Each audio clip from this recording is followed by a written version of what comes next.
அனைவருக்கும் வணக்கம். நான் உங்களின் சங்கரேஸ்வரி. வனதேவதையின் வளவன் கதையின் அத்தியாயம் 9. இது உங்களுக்காக. அந்த ஊரில் எந்த முடிவு எடுப்பதாக இருந்தாலும் அனைவரிடமும் கலந்து பேசித்தான் எடுப்பார்கள். இப்பொழுது சிங்கமலி வனப்பகுதிக்கு சென்று அந்த மூலிகை செடியெல்லாம் பறித்து வருவதற்கு எப்படியும் ஒரு முழு பொழுது சென்றுவிடும். அவளின் பெற்றவர்கள் எவ்வளவோ மறுத்து பார்த்தும் அவளோ பிடிவாதமாக செல்வேன் என்று உறுதியாக இருந்தாள். அவர்களின் வாக்குவாதத்திலும் சுற்றி இருந்த அடர்ந்த காட்டுப்பகுதியை கண்டதிலும் விபரீதம் புரிந்துவிட்டது வளவனுக்கு. அன்றிரவு செங்கமலின் கரங்களை பற்றி கொண்டு, எனக்கு பேச்சு வரலனாலும் பரவாயில்ல, நான் இப்படியே இருந்துக்கிறேன், ஆனால் நீ போகாத, நீ போய் உனக்கு ஏதாவது ஆச்சுன்னா தாங்க முடியாது, அப்புறம் நான் உயிரோடவே இருக்க மாட்டேன். இதுக்கப்புறம் வாழ்கிற ஒவ்வொரு நிமிஷமும் குற்ற உணர்ச்சியாக தான் எனக்கு இருக்கும். நீ போகாத, உனக்கு கெஞ்சி கேட்குறேன், போகாத என்று அவளின் கரங்களை எடுத்து தன் நெஞ்சினில் வைத்து அவளை விடமாட்டேன் என்பதில் உறுதியாக இருந்தான். பெற்றவர்களே சமாளிக்க தெரிந்தவளுக்கு 1 மாதமாக தன்னோடு இருப்பவனையா சமாளிக்க தெரியாது? எனக்கு நம்பிக்கை இருக்கு. என்னால் இந்த காட்டுக்குள்ளே போய் மூலிகையை பறிச்சுட்டு வர முடியும். எனக்கு எதுவுமே ஆகாது. நான் திரும்ப நல்லபடியாக வருவேன். உங்களுக்கு சத்தியம் பண்ணி தரேன். எனக்கு எதுவும் ஆகாது. என் மேலே நீங்கள் நம்பிக்கை வையுங்க முதல்ல. நான் உன் மேலே முழு நம்பிக்கை வச்சிருக்கேன். ஆனால் நீ ஏன் புரிஞ்சிக்கவே மாட்டிக்க ப்ளீஸ் என்று அவளிடம் மன்றாடி பார்த்தும் ஒரு பயனும் இல்லாது போனது. அவள் முடிவெடுத்து விட்டாள். மறுநாள் விடியல் நாச்சியின் வீட்டில் முன் அனைவரும் கூடியிருந்தனர். அவள் வனப்பகுதிக்கு தனியாக செல்ல போகிறாள், அதுவும் நீண்ட தூரம். இன்று சூரியன் உதிர்க்கும் போது என்றால் நாளை சூரியன் உதிர்த்த பின் தான் திரும்பி தங்களை நோக்கி அவளால் வர முடியும். இந்த இடைப்பட்ட நேரம் முழுவதும் அவள் பயணம் செய்தால் மட்டும்தான் அவளால் அந்த மூலிகையை பறித்து வர முடியும் என்பது அங்கிருந்த அனைவரும் அறிந்தது. இங்கே பாருமா, நீ தைரியமான பொண்ணு தான், நான் இல்லைன்னு சொல்லலை, ஆனால் கவனமாக போயிட்டு வா. நீ பல வருஷத்துக்கு முன்னாடி போயிருக்க. பாதைகள் இல்லாத ஒரு இடம், பாதுகாப்பும் இருக்காது, கவனமாக இருக்கணும். தேவையான பொருளெல்லாம் எடுத்து வச்சிட்டியா என ஊர் பெரியவர் கேட்க இவளும் சரி என தலையசைத்தாள். அவளின் அன்னையோ அழுது கொண்டே இருந்தார். மகளை தனியாக வனப்பகுதிக்கு அனுப்ப எந்த தாய்க்குத்தான் மனம் வரும்? நான் கூட வாரேன் என கூறி கரங்களை வளவன் பற்றவே, உங்களால் அவ்வளோ தூரம் நடக்க முடியாது, இன்னும் உங்களுக்கு முழுசாக சரியாகலை என்று அவனின் கரங்களை தன் கரங்களுக்குள் வைத்துக்கொண்டு ஆறுதலாய் கூறினாள்.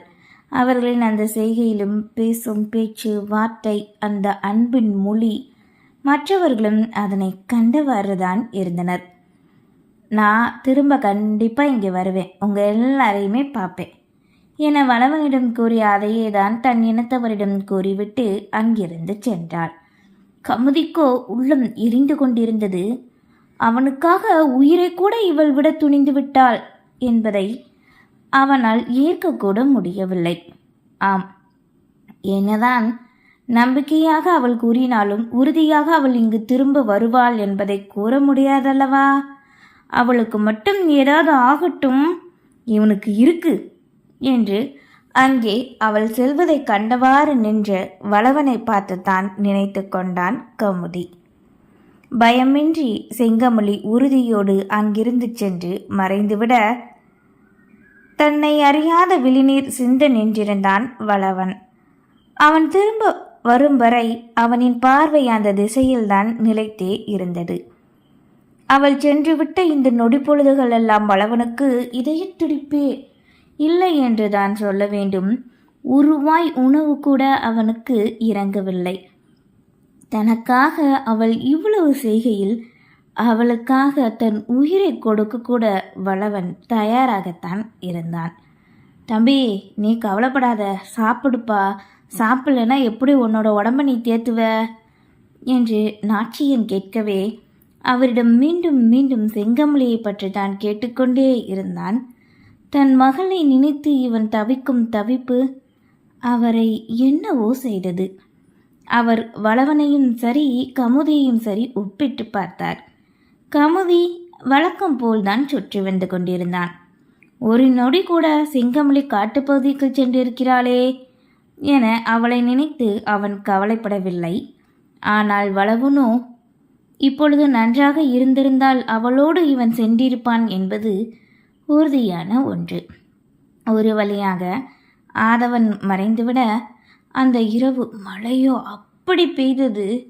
அடிக்கும் மழையில் எத்தனை மரங்கள் தான் சரிந்ததோ, எந்த நீரோடையில் இருந்துதான் தண்ணீர் வெள்ளம் போல் பெருக்கெடுத்து ஓடுகிறதோ யாருக்கு தெரியும்?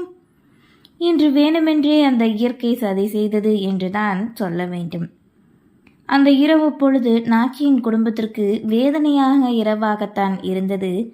அவள் சென்ற பாதையை கண்டு துளிகூட தூக்கம் என்பது இல்லாமல் அமர்ந்திருந்தான் வளவன். மறுநாள் ஆதவன் வெளித்திருந்து வெளிச்சத்தை கொடுக்க, இப்போது அனைவருமே சிங்கமொழி வந்துவிட்டாளா என்ற எண்ணத்தோடு நாச்சியனின் வீட்டின் முன் கூடிவிட்டனர். ஆனால் செங்கமொழியோ வரவில்லை. நெஞ்சமெல்லாம் அரித்தது. தன் மகளுக்கு நிச்சயம் ஏதோ ஆகிவிட்டது என்ற எண்ணத்தில் சமுத்திராவோ ஒப்பாரி வைத்து அழுதுவிட்டார். சரி, எதுக்கும் கொஞ்ச நேரம் பொறுத்து பார்ப்போம். நேற்று நைட்டு வேற பெரிய மழை பெஞ்சிருக்குல்ல, எங்கேயும் நடுவில் கொஞ்ச நேரம் இருந்திருப்பா, இருந்து வருவாப்பா, பார்க்கலாம் என்று அங்கிருந்த பெரியவர் ஒருவர் கூற, பொற்கொடியோ அவர்கள் தெய்வமாக வணங்கும் சிலையின் முன்னின்று தன் தோழி திரும்ப நல்லபடியாக வர வேண்டும் என வேண்டிக் கொண்டிருந்தாள். சூரியன் உச்சி பொழுதற்கு வந்துவிட்டது.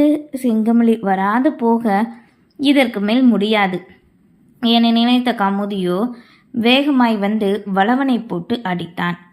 திடீரென அவன் இப்படி காட்டு மிருகம் போல் ஏற்கனவே முடியாமல் இருப்பவனை அடிக்கவே அங்கிருந்தவர்கள் பிரிக்க முயற்சி செய்தனர்.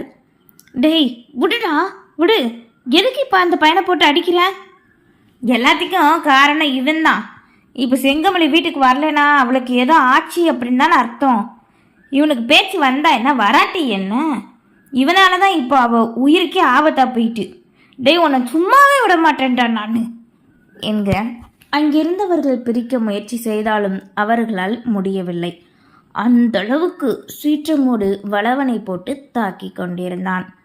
அப்போதுதான் சற்று கட்டுகள் பிரித்து தன் கையை மெல்ல தூக்க முயற்சி செய்த வளவனுக்கு அவனால் எதிர்த்து தாக்க முடியவில்லை. அடி வாங்கி உதட்டோரம் உதிரம் கசைய தரையில் சரிந்தான். 1 மாதம் தன்னோடு தங்களின் வீட்டில் தங்கியிருந்த வளவன் படும் துயரத்தை பார்த்து கொண்டிருந்த நாச்சியனோ வேகமாய் வந்து கமுதியை பிடித்து தள்ளிவிட்டார். மாமா, என்ன பண்ணிக்கிட்டு இருக்கீங்க என்க மாப்பிள்ளையான தன்னையே அவர் எதிர்க்கிறார் என்ற நினைப்பில் கமுதி கேட்டான். இதுக்கு மேலே நீ அவன் மேலே கையை வைக்கக்கூடாதுடா. இவன் என் வீட்டு புள்ள, என் பொண்ணு. எனக்கு எப்படியோ அப்படிதான் இவனு எனக்கு. ஒழுங்கா இங்கிருந்து போயிடா. மாமா, செங்கமொழி வராததுக்கு காரணமே இவன்னு சொல்லிக்கிட்டு இருக்கேன், நீங்கள் என்ன அடிக்கிறீங்க? உண்மையிலே உனக்கு என் பொண்ணு மேலே பாசம் இருந்துச்சுன்னா நேற்று அவள் போகும்போது நீ ஒரு வார்த்தையாவது அவளை தடுத்தியா? இல்லை அவள் கூட தான் போனியா? இல்லை அவளுக்காக தான் கவலைப்பட்டையா? இப்படி எதுவுமே பண்ணாமல் என் பொண்ணுக்காக நீ என்னடா பேசிக்கிட்டு வர? இப்படி காட்டு மரண்டித்தனமாக நடந்துக்கிறையே, இவனுக்கு என் பொண்ணை நான் கொடுக்கவே மாட்டேன் என அனைவரின் முன்னிலையிலும் சத்தமிடவே அங்கு பிரச்சனை பெரிதாக வெடித்தது. என்ன ஆச்சியா, அன்னைக்கு உறுதிப்படுத்துறதுக்கு இப்போ முடியாதுன்னு சொல்லிட்டா என்று கமுதியின் தந்தை கேட்க, கோபம் வந்ததுன்னு சொல்லி இந்த பையனை போட்டு இப்படி அடிக்கிறானே, நாளைக்கு இதே தானே என் பொண்ணையும் போட்டு அடிப்பான் என்று பெற்றவர் கேட்டார். உன் பொண்ணுக்காக தானே அவன் சண்டையை போட்டுட்ருக்கான், கமுதியின் தந்தை கூறினார். தன்னால் தான் ஒன்றாக இருந்த இந்த இனத்தவர்களுக்குள் பிரச்சனை என்பது புரிந்த வளவனோ இருகரம் குவித்து அவர்களிடம் சைகையால் தனக்கு சரியானதும் தான் இங்கிருந்து சென்று விடுகிறேன் என்று கெஞ்சுதலாய் மன்றாடினான். நீ ஏன் இப்படி கெஞ்சிக்கிட்டு இருக்க? நீ எங்கள் ஊருக்கு வந்த விருந்தாளிப்பா. உன்னை நல்லபடியாக நாங்கள் அனுப்பி வைக்கிறது தான் எங்களோட பண்பு. இது ஏதோ எங்களுக்குள்ளே நடக்கிற ஒரு சின்ன பிரச்சனை, நாள் போக்கில் சரியாக போயிரும்பா. என்று கண்ணீர் விழிகளோடு மன்றாடி கெஞ்சும் வளவனைக் கண்டு ஒரு பெரியவர் வந்து கரம் பற்றி ஆறுதலாய் கூறினார்.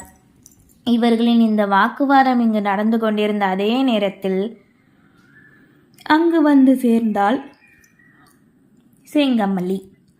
அனைவரின் பார்வை அங்கு இருக்க அவர்களின் முன்னே மூச்சு வாங்க தலை சுற்ற தன் கையில் கொண்டு வந்த மூலிகை அனைத்தையும் தந்தையின் கரங்களில் கொடுத்த நொடி அப்படியே கீழே மயங்கி சரிய அவளை வந்து தாங்கினான் வளவன். தண்ணீர் தெளித்து மயக்கம் அடைந்தவளை சரி செய்ய விழி திறந்தவளுக்கு அவ்வளவு சந்தோஷம். தான் கூறியது போல் இவர்கள் அனைவரிடமும் இங்கு வந்து சேர்ந்து விட்டோம், அதைவிட தான் எதிர்பார்த்து சென்ற அந்த மூலிகையை போராடி பறித்து விட்டோம், சீக்கிரம் வளவன் தன்னிடம் பேசிவிடுவான், அந்த எண்ணமே அவளை அந்த அசதியிலும் புன்னகைக்க வைத்தது. சரி சரி செங்கமலி, நான் நல்லபடியாக இப்போ வந்துட்டால, போங்க போய் எல்லாரும் வேலையை பாருங்க. நாச்சியா, உன் மக நல்லா ஓய்வு எடுக்கட்டும், நீ இந்த மூலிகையை தயார் பண்ணி இவனை பேச வைப்பா என கூறி அந்த பெரியவர் சென்று விட்டார். வளவன் செங்கமலின் கரங்களை பற்றியதுதான் விடவே இல்லை. அவளோ அயர்ந்து நித்திரையில் இருந்தால் அவளின் மேனியில் ஆங்காங்கு காயங்கள் இருந்தது. காட்டு விலங்குகளிடம் சண்டையிட்டதுக்கு அடையாளமாக நகைக்கீரலும் இருந்தது. அவளுக்கு அதெல்லாம் சர்வ சாதாரணம்தான். ஆனால் அவளை கண்ட வளவனுக்குத்தான் அதனை ஏற்றுக்கொள்ள முடியவில்லை. நெஞ்சுருக்க அவளே தன் உயிர் மூச்சாக அமர்ந்திருந்தான். கொண்டு வந்த மூலிகைகள் எல்லாம் அரைத்து காய வைத்து அதனை வளவனுக்கு கொடுத்து அவனை தினமும் உண்ண வைத்தனர். செங்கமலியும் இப்போது நன்றாக தேறி வந்து விட்டாள். வளவனுக்கு ஓரளவு அவனின் காயங்கள் எல்லாம் குணமாக இருந்தது. இப்போது அவனால் நடக்கவும் முடிந்தது, அவனாக உண்ணவும் முடிந்தது. எலும்பு முறிபட்டதும் சரியாகி விட்டது.